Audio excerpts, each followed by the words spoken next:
Hello students, welcome to online class of Naranganj High School and College. Today I am here again to take a class of class 7 and our subject is English. Today our topic is matching columns and complete sentences. As you all know, this is also a topic of first paper. In my previous class, I have told you that I will take a class of matching in today's session.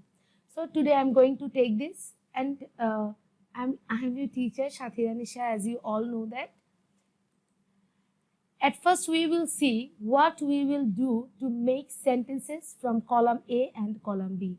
পরীক্ষায় বা প্রশ্নে আমরা যখন পড়ব আমাদেরকে দুটি column দেওয়া থাকবে, একটা টেবিল দেওয়া থাকবে এবং টেবিলে দুটি কলাম দেওয়া থাকবে। একটি হচ্ছে কলাম এ এবং অন্যটি হচ্ছে কলাম বি। কলাম এর যে সব বাক্যগুলো থাকবে সেই বাক্যগুলো হচ্ছে প্রত্যেকটা বাক্যের মানে হচ্ছে বিগিনিং, প্রত্যেকটা বাক্যের শুরুটাই হচ্ছে কি কলাম এ, এবং আমরা এই সিরিয়ালটাই মেনটেন করব।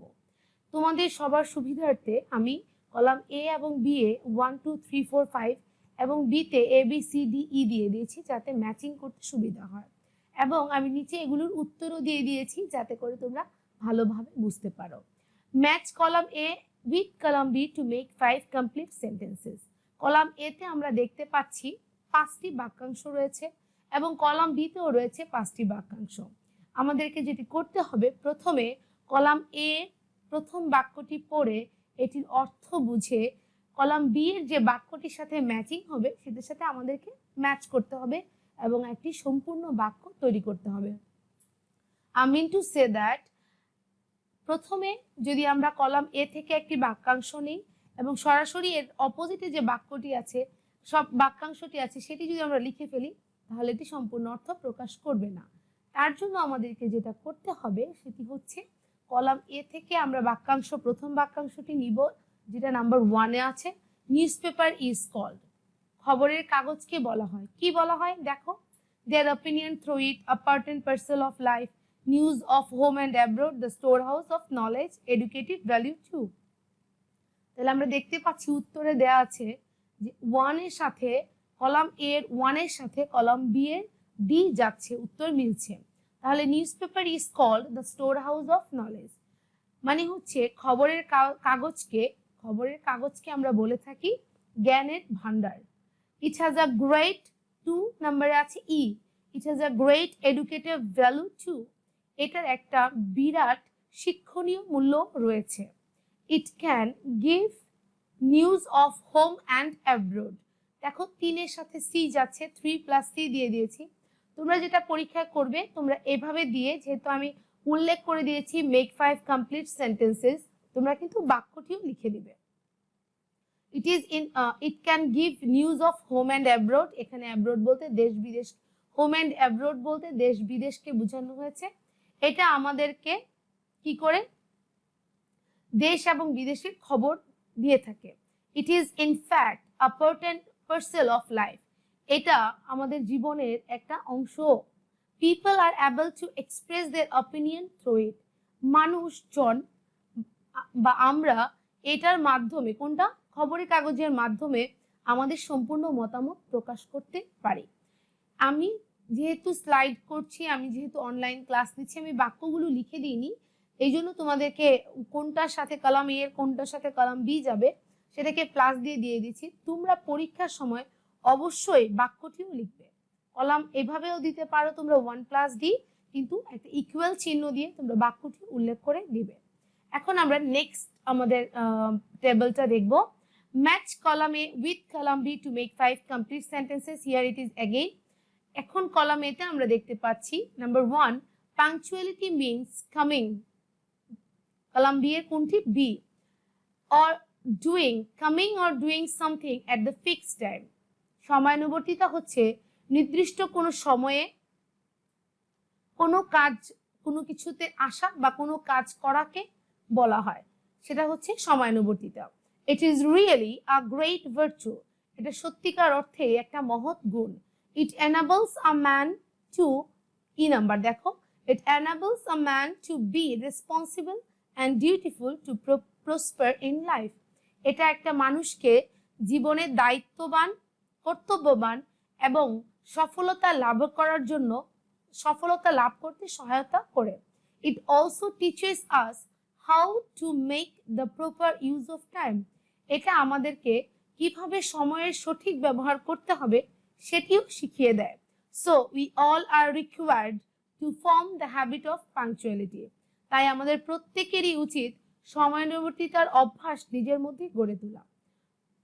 তোমরাও এরকমই করবে, সময়ের খেয়াল রাখবে, সময়ের কাজ সময়ে করবে, যাতে করে ভবিষ্যতে কখনো এইটা আমাদেরকে ফিল করতে না হয় যে আমি আমার কাজটি সময়ে করলে আজকে আমার এই পরিণতি হতো না।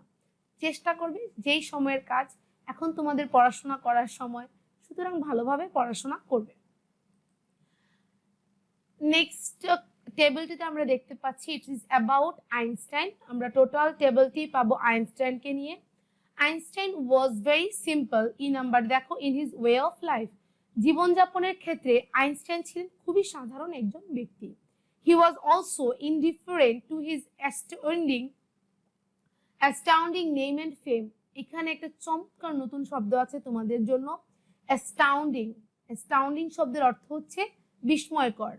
তিনি তার জীবনের বিস্ময়কর যে নাম এবং খ্যাতি ছিল সেটার প্রতি তার তেমন কোনো খেয়ালই ছিল না, বা তিনি এটার প্রতি বেখেয়ালি ছিলেন। The queen of Belgium respected him so much. বেলজিয়ামের রানী তাকে প্রচন্ড পরিমাণে শ্রদ্ধা করতেন। And once invited him to Brussels, এবং একদিন তিনি তাকে ব্রুসেলসে আমন্ত্রণ জানালেন। A group of high officials were sent to the railway station to receive Einstein.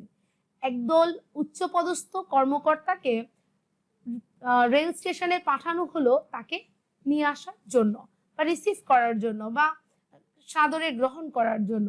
The officials also expected someone who would appear to them to be aristocratic. যারা official গিয়েছিল, যারা উচ্চপদস্থ কর্মকর্তারা গিয়েছিলেন, তারাও ভেবেছিলেন এমন একজনকেই পাবে যিনি দেখতে বিশেষ করে অনেক বেশি সম্ভ্রান্ত। তো আমরা আইনস্টাইনের জীবনটা সম্পর্কে এখানে জানলাম। আমরা জানি Einstein was a great person, but his way of life was very very very simple. Even though queen of Belgium liked him or respected him so much, but he went there in a very simple appearance. তো আমরা এটা পড়লাম, এরপরে আমরা দেখবো নেক্সটে কি আছে। আমি তোমাদেরকে কলাম কয়েকটা প্র্যাকটিস করিয়ে দিচ্ছি, যাতে বইয়ের যে কলামগুলো আছে, টেবিলগুলো আছে, সেগুলো তোমরা ভালোভাবে পড়তে পারো, বুঝতে পারো যে কিভাবে পড়তে হবে এবং পরীক্ষায় কিভাবে লিখতে হবে। ইভেন তোমরা কিভাবে বাক্য তৈরি করতে পারো, একটা বাক্যের অংশ যদি দেওয়া থাকে সেটা অন্য একটি অংশ নিয়ে কিভাবে কমপ্লিট বাক্য তৈরি করা যাবে সেটি দেখানোর জন্য। চিলড্রেন, কলাম এতে আমরা দেখতে পাচ্ছি children are the future. D number, hope of our nation.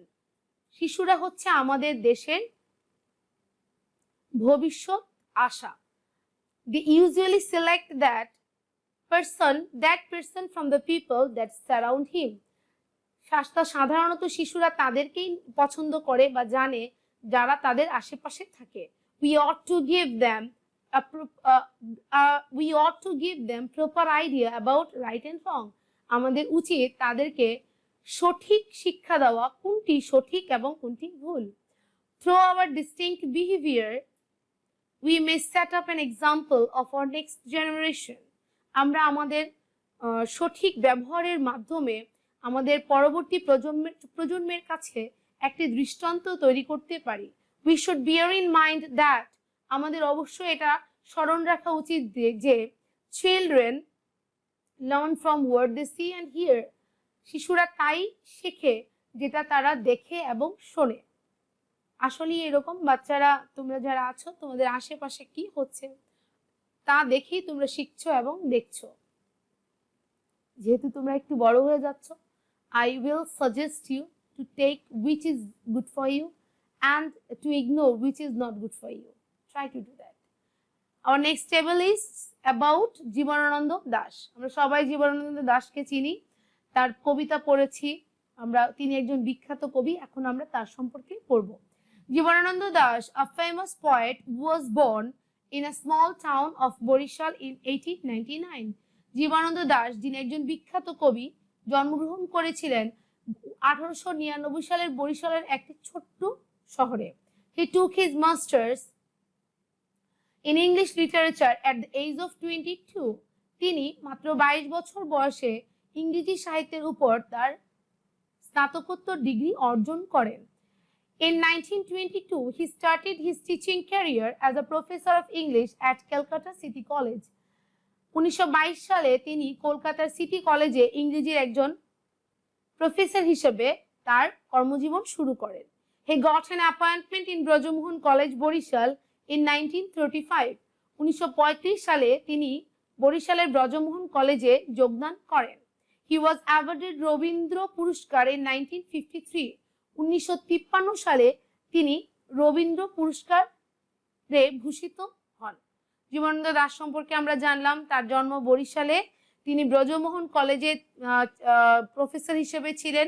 তার আগে তিনি ছিলেন কলকাতা সিটি কলেজের প্রফেসর হিসেবে, এবং তিনি তার পড়াশোনা সম্পূর্ণ করেছেন ইংরেজি সাহিত্যের উপরে, যেটা মাত্র 22 বছর বয়সে। এখন আমরা পড়ব শিকাগো শহর সম্পর্কে। Chicago is the third largest city in the United States of America. Chicago,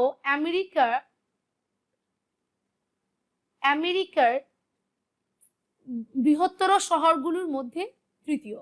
It is situated in the influential state of Illinois. এটি অবস্থিত আমেরিকার একটি স্টেট, যেটির নাম ইলিনয়েস, সেই স্টেটে। The world's first skyscraper was constructed in Chicago in 1985. পৃথিবীর আকাশচুম্বী প্রথম যে বিল্ডিং, সেটি শিকাগোতে তৈরি হয়েছিল 1885 সালে। More than 3 million people live in the Chicago area. মানে 3 মিলিয়নের বেশি মানুষ শিকাগো শহরে বাস করে। Today, some of the world's tallest and most famous skyscrapers are available in the city. আজ পৃথিবীর প্রায় বিখ্যাত এবং উঁচু স্কাইস্ক্রেপার গুলোর মধ্যে, আকাশচুম্বী বিল্ডিং গুলোর মধ্যে বেশিরভাগই শিকাগো শহরে অবস্থিত। অনেকগুলোই শিকাগো শহরে অবস্থিত। আমাদের পরবর্তীটি টেবিলটি হচ্ছে ফুল সম্পর্কে। ফুল আমরা সবাই ভালোবাসি, ফুল আমরা সবাই পছন্দ করি, এই সম্পর্কে আমাদের পরবর্তী টেবিলটি। A flower is regarded as the best gift of nature. ফুলকে প্রকৃতির সবচেয়ে উৎকৃষ্ট পুরস্কার হিসেবে বলা হয়। It is also a symbol of purity and beauty. এটি হচ্ছে শুদ্ধতা এবং বিশুদ্ধতা এবং সৌন্দর্যের প্রতীক। It is very sad that a flower blooms in the morning and fades away very soon. এটা খুব দুঃখজনক যে ফুল সকালবেলায় ফোটে এবং খুব দ্রুত এটি কি হয়ে যায়, fade away very soon, এবং দ্রুত এটি নষ্ট হয়ে যায়। Everybody on earth is fond of flower for his charming beauty. ফুলের সৌন্দর্যের জন্য পৃথিবীর প্রত্যেক মানুষ ফুলকে পছন্দ করে। At present, বর্তমানে flower exhibitions are held in country. দেশে বিভিন্ন ফুল প্রদর্শনী অনুষ্ঠিত হয়ে থাকে। আমরা প্রত্যেকটি কলাম যখন পড়ব, চেষ্টা করব, আমি বারবার একটা কথা তোমাদেরকে বলি, সেটি হচ্ছে যে যখনই আমরা ইংরেজি পড়ব চেষ্টা করব সেটার মিনিংটা বুঝে করার জন্য।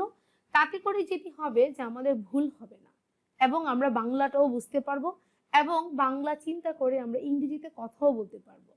তাই যখনই তোমরা ইংরেজির যে কোনো topic, what ever the topic is, যেই টপিকই পড়ো না কেন, তোমরা যদি কলাম, আমি টেবিলটার কথাই যদি বলি, তোমরা যদি কলাম এর মিনিংটা বুঝতে পারো, তাহলে তোমাদের কলাম বি থেকে যদি মিনিংটা বুঝতে পারো, তাহলে সেন্টেন্স মেক করা তোমাদের জন্য খুবই সহজ হয়ে যাবে। তাই চেষ্টা করবে প্রত্যেকটা ইংরেজি যখন পড়বে, যে কোনো topic, what ever the topic is, চেষ্টা করবে বাংলা বুঝে বুঝে পড়ার জন্য। আই মিন টু সে, অর্থ বুঝে বুঝে পড়ার জন্য। তুমি বুঝতে পেরেছো কিনা? না বুঝে মুখস্থ করার কোনো মানে হয় না। না বুঝে মুখস্থ করলে তুমি আজকে মুখস্থ করবে, কালকে ভুলে যাবে। কিন্তু যদি বুঝে তুমি কোনো জিনিস পড়ো, সেটা তোমার মাথা থেকে, তোমার মন থেকে কখনোই মুছে যাবে না, বরং এটা সবসময় মনে থাকবে। তোমরা তোমাদের বইয়ের যেই মডেল কোশ্চেনে যে টেবিলগুলো দেওয়া আছে, সেই টেবিলগুলো প্র্যাকটিস করবে। চেষ্টা করবে সেগুলো পড়ে ভালোভাবে বোঝার জন্য। As you all know that your exam is knocking at the door. তোমরা অলরেডি তোমাদের মেসেজ পেয়ে গেছো, তোমাদের নেক্সট মান্থের ফার্স্ট উইকে তোমাদের এক্সাম। সবাই পরীক্ষার জন্য ভালো করে প্রিপারেশন নাও, মনোযোগ দিয়ে পড়াশোনা করো।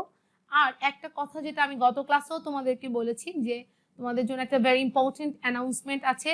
অ্যাকচুয়ালি অ্যানাউন্সমেন্টটা হচ্ছে এটা, যে তোমাদের সিলেবাসে গত টার্মে আমরা ইংরেজি শুধু 50 মার্কসের এক্সাম নিয়েছিলাম, ইংরেজি ফার্স্ট পেপার এবং সেকেন্ড পেপার নিয়ে। বাট এবার যেহেতু ফার্স্ট সিটি এক্সাম তোমাদের, সিটি এবার, সো ক্লাস টেস্ট 2 তোমাদের, এই জন্য আমরা ইংলিশ ফার্স্ট পেপার এবং সেকেন্ড পেপার আলাদা এক্সাম নিব। তাই জন্য তোমাদের জন্য দুটো নতুন টপিক আমরা অ্যাড করে দিয়েছি। টপিকগুলো হচ্ছে দুটি অ্যাপ্লিকেশন এবং দুটি ডায়ালগ। অ্যাপ্লিকেশনগুলো হচ্ছে write an application to the headmaster of school, prayer for transfer certificate, and another application is write an application to the headmaster of your school, prayer for half holiday. And the second topic is dialogue, and the dialogues are write a dialogue between you and your friend about mobile phone, and the second dialogue is write a dialogue between you and a passerby about a hotel. I hope you enjoyed the class and tried your best. I think that you will try your best to understand what I am trying to teach you. Even all the teachers are trying to teach you. Take care and take preparation for your upcoming exam. Thank you very much. Goodbye.